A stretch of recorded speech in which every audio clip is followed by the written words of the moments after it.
नमस्कार, आप देख रहे हैं एम न्यूज 24/7। पेश है आज की सुर्खियां।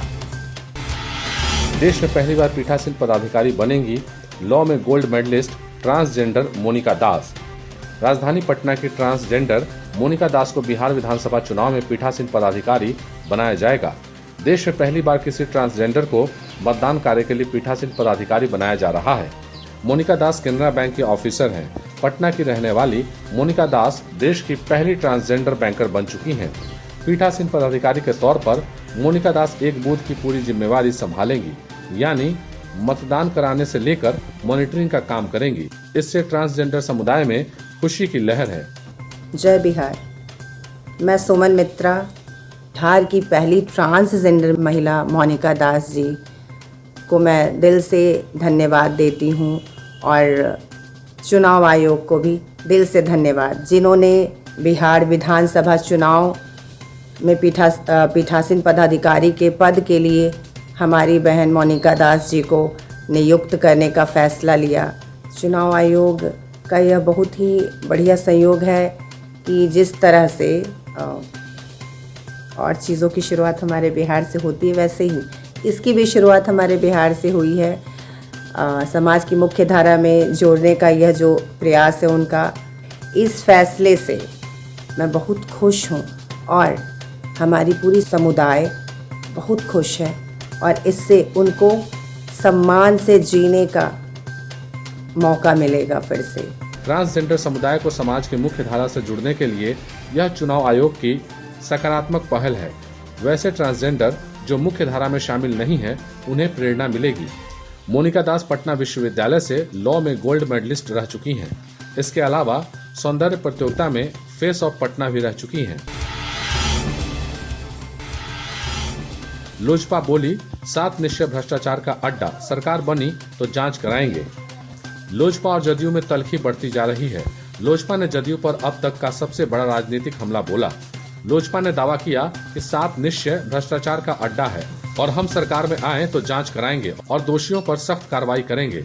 7 निश्चय के सारे कार्य अधूरे हैं, किसी गांव में देख लें, इसकी हकीकत सामने आ जाएगी। कई कामों का तो भुगतान भी नहीं हुआ है। लोजपा बिहार फर्स्ट, बिहारी फर्स्ट पर काम कर रही है और इसी से जुड़े विजन डॉक्यूमेंट को अगली सरकार लागू करेगी।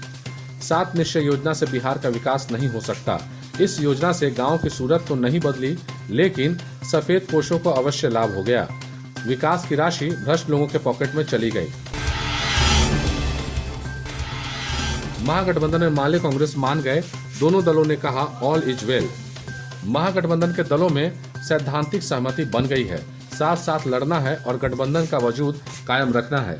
अब तक एक दूसरे पर आरोप लगा रहे महागठबंधन के दल इस तर्क पर महागठबंधन को बचाने पर सहमत हुए कि उनका प्रतिद्वंदी भाजपा जदयू एक है और उसे हटाने के लिए एक भी सीट लूज नहीं करने की रणनीति के तहत उम्मीदवार का चयन करना है।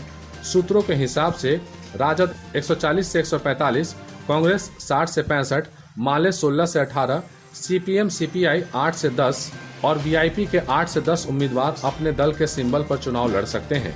हालांकि वीआईपी के कुछ उम्मीदवारों को राजद एकोमोडेट कर सकता है।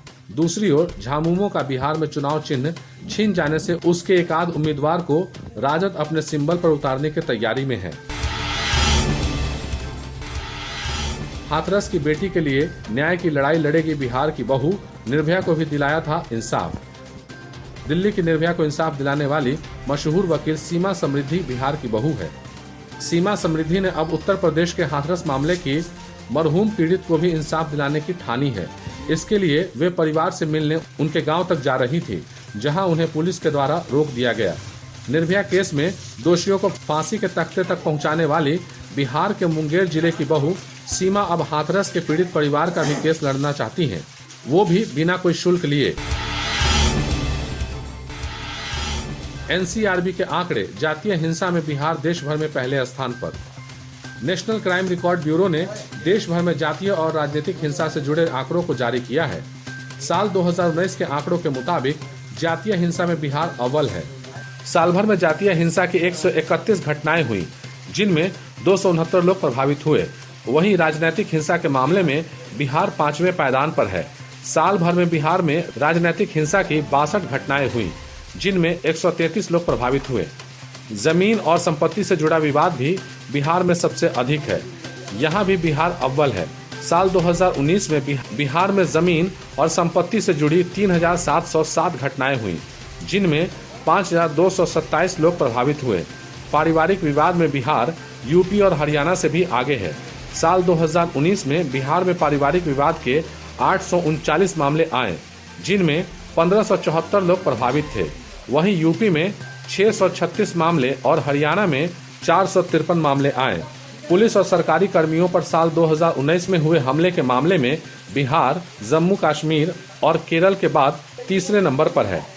बिहार में 63 घटनाएं हुई, जिसमें 226 लोग प्रभावित हुए। एनसीआरबी के आंकड़ों की माने तो बिहार में महिला हिंसा में भी पिछले कई सालों में इजाफा हुआ है।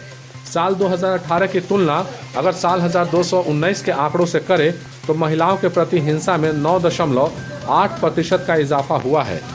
साल 2018 में महिला हिंसा की 16,920 घटनाएं हुई थी, जो साल 2019 में बढ़कर 18,587 हो गई हैं। वहीं साल 2017 में बिहार में महिला हिंसा की 14,711 घटनाएं हुई थी। निश्चित ही चुनाव के पहले एनसीआरबी के ये आंकड़े विपक्ष के लिए हथियार बन सकते हैं।